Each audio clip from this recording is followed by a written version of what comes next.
In today's episode, we're talking about the difference between high-paying clients and low-paying clients.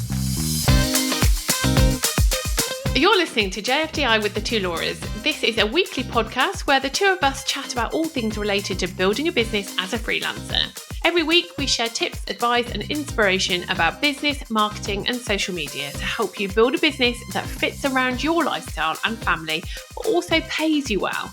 And in this episode, we're talking all about the difference between those high-paying clients and the low-paying clients.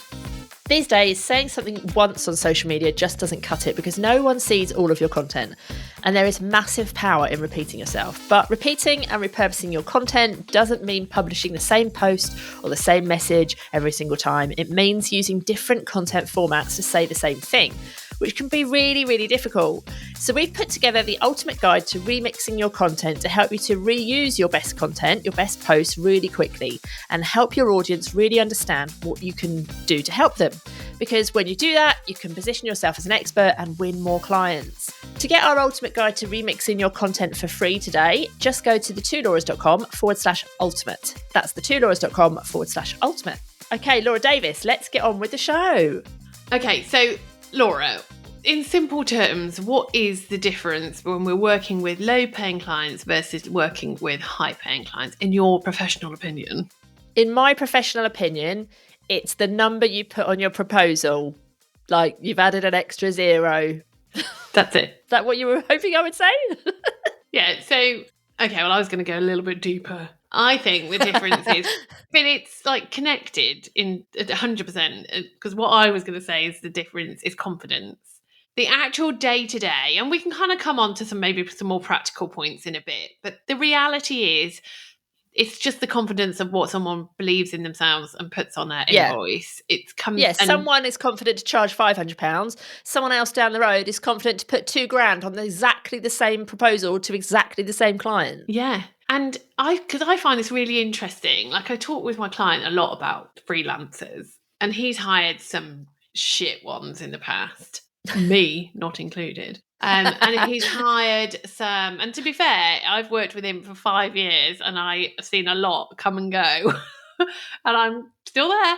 Anyway, and sometimes he hires people who are really expensive. Like, he tells them about it and he's like, oh, well, I've just hired this person to do this. They're charging this. And I'm like, my eyes are popping out of the head and I'm thinking, Jesus Christ. And then you're thinking, shit, I need to add an extra zero on my next invoice. Yeah. And then I'm like, 6 months later, a few months later, I was like, right, well, why can't we ask blah, blah this? Or there'll be some conversation related to another freelancer he's hired. And he'll be like, oh, no, they've gone. And I'm like, where have they gone? Oh, they were really shit. Or I have to say to them, Chris, you're paying for this amount of money for this client. Did you, for this freelancer, did you realise that this is what they're doing? And he's like, no. And I've seen it as well. I've been in like ad accounts from people who I know are charging like thousands and thousands and thousands. And honestly, it's shocking. It's absolutely shocking what goes on in those ad accounts. So the difference is that, my point is, there are really, really shit people out there charging high amounts, and they're shit. And the difference is, the problem that creates is, if a client hires someone, say for like, I don't know, £2,000 to do their Instagram, and are really, really, really shit, and then you're charging £500, the client's going to think, well, if someone's charging £2,000 and they're shit, imagine how shit a £500 person is going to be. So it's, unfortunately, shit people charging high amounts is not doing us good social medias, ads managers, any favours. And the difference is that they've just got bigger balls to charge more. Yeah. They don't have better information or more knowledge. It's just the confidence level's higher. Yeah, they just believe in themselves to say, oh, fuck it, what have I got to lose? What have I got to lose by not, apart from obviously not winning the client? And, there are considerations. So obviously we all want to make as much money for the little amount of work as possible, let's be honest. Like, that's what we're here for, right? So if the job is exactly the same between someone who charges £500 and someone who charges £2,000, then of course we're going to want the £2,000 for exactly the same job. Who wouldn't? But sometimes there are differences or considerations you need to make when you work with higher paying clients. And actually, that in itself, and some of these things that you need to consider, might be reason enough for you to go, you know what? Well, actually, I don't care about the big paying clients. I don't want the big ones. It's like you never liked the big ad paying clients with the big No. ad spend because you just didn't like all the data. And that's a strategic decision that you made for your business. And so some of these things that we might talk about, it might make you go, you know what? I don't want these bigger paying clients. Because let's face it, bigger paying clients are a bigger risk in your business from a finance perspective. If you just have two clients who pay you, say, £3,000 a month, so you've got a nice little £6,000 a month income, you lose one of them, that's 50% of your income gone, which can be quite a risk. It's quite a dramatic difference, isn't it? Yeah. So you do have to have that consideration. Like, what can you do to kind of mitigate that? But equally, on the flip side, people with no budget and are like penny pinching, and essentially by paying you, they're falling short on their mortgage payment, those kind of small paying clients can be an absolute disaster. They can be an absolute nightmare. They just, because they're My worst clients have always been the ones who my lower paying clients. They weren't even paying me like really low fees, but they've always been the more they pay, the better they are as a client in my experience. yeah. They're less demanding. Yeah, and I think as a general rule, I'd say that was the same for me. Like, I have had some complete nightmare big paying clients as well. But I think on a whole, smaller paying clients, they're more penny pinching, aren't they? Like, by paying for someone to do my social media, they're something else probably in their business not doing so well because they're kind of having to kind of move money around. And clients who have got bigger budgets have like payroll, they're used to having those kind of financial commitments every month. They're the ones who generally will just see you as you're just an additional direct cost to the business. And they generally respect your expertise. And quite often it's not even their money they're spending, so they're less demanding. Yeah, so they still get their salary at the end of the month. Yeah. When you work for small businesses where they pay you £300, which means they have to pay themselves £300 less, that's when we start to see problems because they become so like, oh my God, like, what are you doing? They're like micromanage, despite the fact they don't understand social media. You know, so and it kind of makes them feel sick to give away their money. A bit like when you're paying our tax bill, because it's like, that's our money. Yeah. You know, you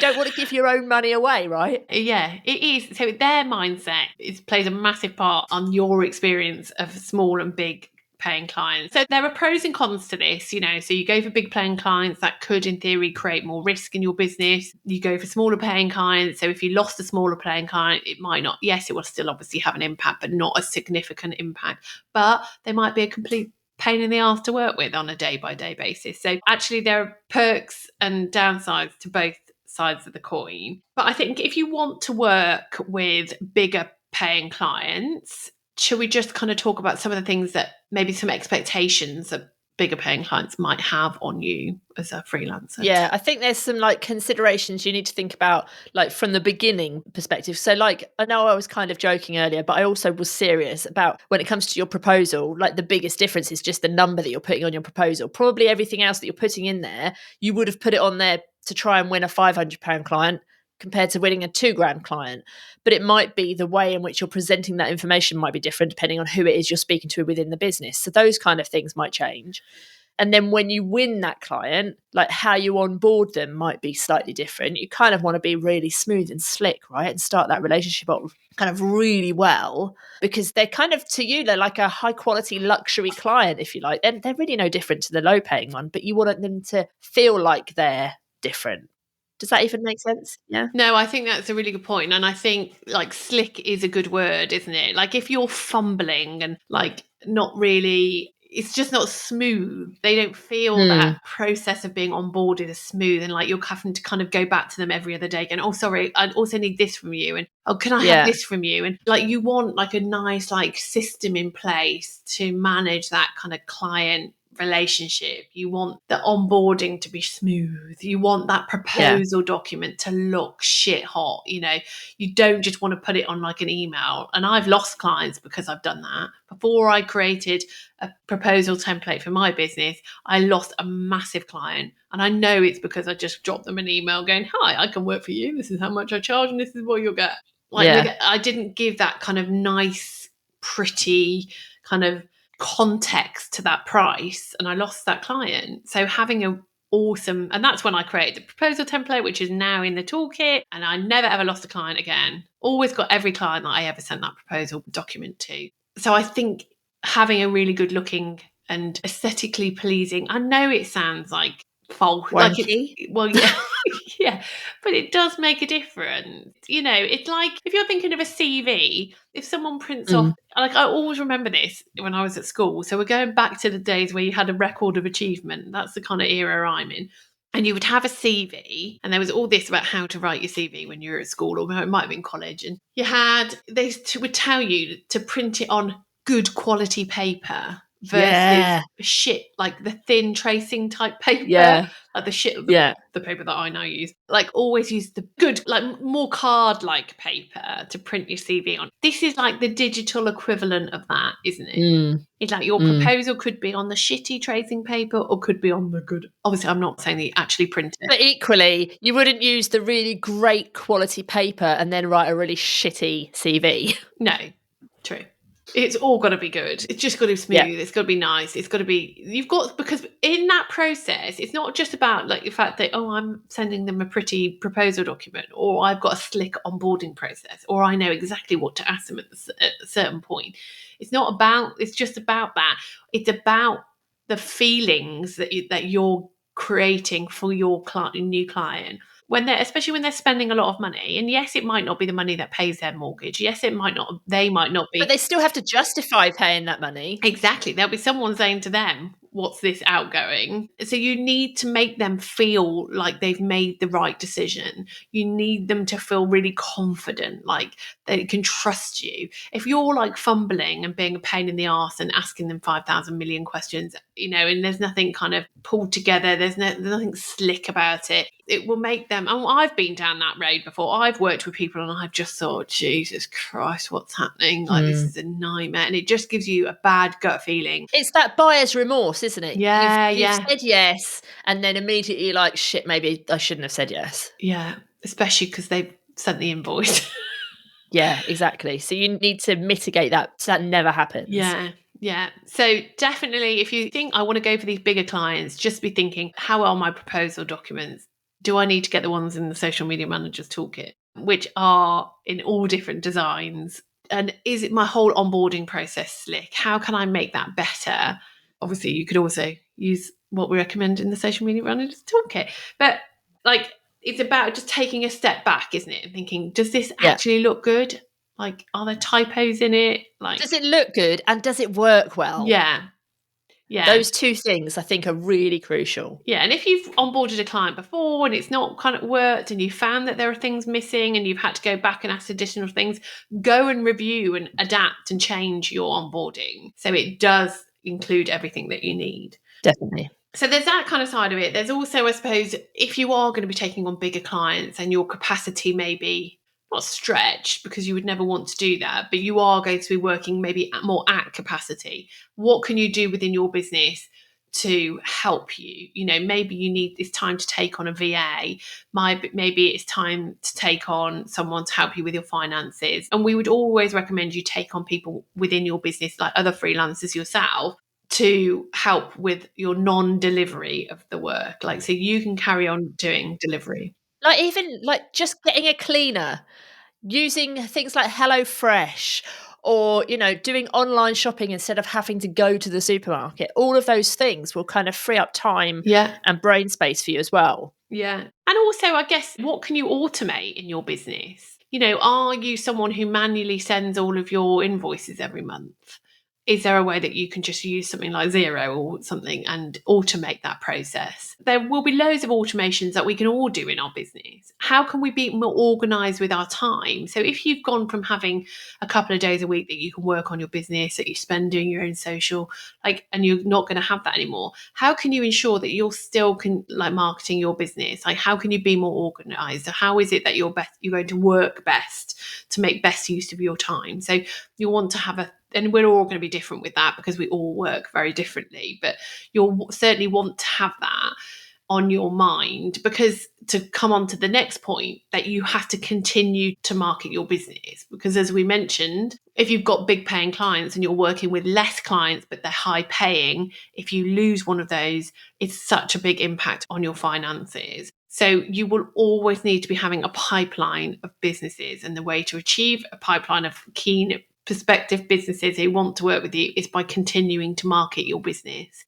More so, I guess, than any time, because that financial drop was so big. You want to be confident that you've kind of got essentially got a waiting list. So you'll be able to say to your client, to your audience on social, look, I'm now at capacity. I now have and my current contract is a 6-month contract. You don't actually have to say that. So I will be opening my books again in 6 months' time. If you want to be on that list, join my waiting list type of thing. You need to kind of create that interest and urgency to take action. And then that also positions you. People are like, oh my God, this girl's like, she's fully booked. She must be amazing. I want a bit of that, because we all get FOMO, don't we? Yeah, and I think even if you're not working with these high-paying clients, that should be a strategy you use regardless of what your clients are paying. You should always be having that wait list, and you should always be using that as a way to market, like a scarcity kind of marketing, isn't it? Making sure that people are there ready and waiting to hire you. But also another way to kind of mitigate that risk by using this waiting list is, and this shouldn't happen too often when you've got high-paying clients, but it happens a lot when you've got low-paying clients. The ones where they're like penny pinchers, they're like, oh, it's coming up to the summer holidays or it's coming up to Christmas. Can we just pause for a month? And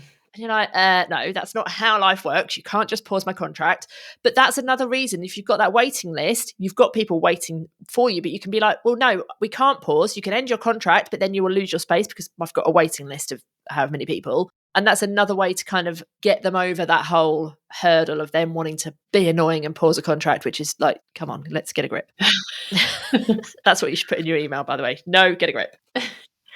But yeah, the other thing I think when it comes to your high-paying clients and managing your risk is the whole offer triangle framework. We've spoken about this on numerous podcasts before, so hopefully this isn't new to you. But in terms of having those other offers in your business, so if you did lose a client and you're working through that process to replace them, you've got other things that you can be selling to your audience to bring in income. So whether it's power hours or audits or strategy services, or I don't know, like a digital course or a digital product of some sort, you've got something that can still bring you in an income, and you can go out to your audience. You can then run a promotion to sell that whilst you're going through, because can be a long process to get a management client. Even if you've got a waiting list, you still kind of need to go through that process of them taking you on. So what is it that you can put in place now so you can back up that income, so to speak? Yeah, and if you haven't got a lot of clients now and have got capacity now is the time to be creating those things within your business so that you have got them to hand when you need to, because if you were to lose a client, you're a mom of kids, you lose a client in early July, the last thing you'll want to be doing, well, maybe not. For me, the last thing I would want to be doing is taking on a new client at the start of the summer holidays. I literally could not think of anything worse. So for me, I'd be thinking, well, then I'm not going to be able to do it until September. But if I had other tools in my toolbox, so to speak, that I can then whip out and say, well, look, I'm not taking on a new client, but I've got this strategy that I know that I could build and work on whilst I'm on an evening through the school holidays. I have that flexibility. I'm going to sell some strategies. So then I can run a promotion to promote those, or I might have some digital products that I might just want to start selling, and I might build some ads to sell them. You want to have, if you've got capacity in your business now, this is when you need to be creating these things for when you have those pinch points in your business where you do need to suddenly pull in some extra income because potentially you've lost a client, for example. Yeah, and a lot of these things don't take a lot of time or effort to create, So like, for example, if you wanted to offer an audit service, there's everything you need to do that is in the Social Media Manager's Toolkit. You don't actually have to go and do anything. It's just a case of selling that service, going, grabbing the template, filling it in, delivering it to the client, jobs are good. So there are things that are not going to take you a lot of time and effort to actually have in place. It's just a case of you deciding how much you want to charge and running a promotion. And that Social Media Manager Toolkit includes the Social Proof Program, which will take you through a whole promotion period of how to actually kind of launch product and sell that product. So everything you need really is in that toolkit. Yeah, definitely. So another thing that I just wanted to touch on, if you're considering working with higher paying clients, is just how you can manage expectations. And I guess this is regardless of how much they're paying, because as we've already discussed, some people paying a small budget, it might feel like they're spending big money with you. But it's just making sure that you manage expectations. And just because someone might be paying you a lot more, it doesn't mean that you're more likely to make posts go viral, for example. It doesn't mean that just because they're paying you more, you're more likely to suddenly get them hundreds of thousands of followers or hundreds of thousands more sales. They're paying for your skills and your expertise. They're not paying for magic. And they're also, even though they're paying you more, they're not paying you to be more around for them. They still have to have those boundaries of when they can contact you and all of that stuff. Just paying you more money doesn't mean that you're in their pocket 24/7. No, you don't suddenly become an employee either. Like, you have to be at their beck and call. You have to be saying, when am I working, when I'm not working? Nothing changes. You're still a freelancer, but you do need to manage those expectations. And as you quite rightly say, like, have those boundaries in place that they don't take the piss. For sure. And I think as well, when you're working with these clients, and this does go for all clients, but particularly with those high paying clients, it's really important that you have a really good retention strategy to keep them as a client. And a lot of that will come down to your reporting and making sure that you are both on the same page when it comes to your objectives of what it is that they're trying to achieve. So that then the reporting that you're putting together and the story that you're telling in your reporting really aligns back to that and helps them to understand that you are delivering on it. And if you're not able to deliver on it because, for whatever happens, you are really able to explain why and what you should do next. And, you're always one step ahead of where they would be in their minds, so that they're reading your reports or coming onto a call and they leave feeling confident that this is a really good investment of our money. We should continue paying this person. Yeah, nice. 100%.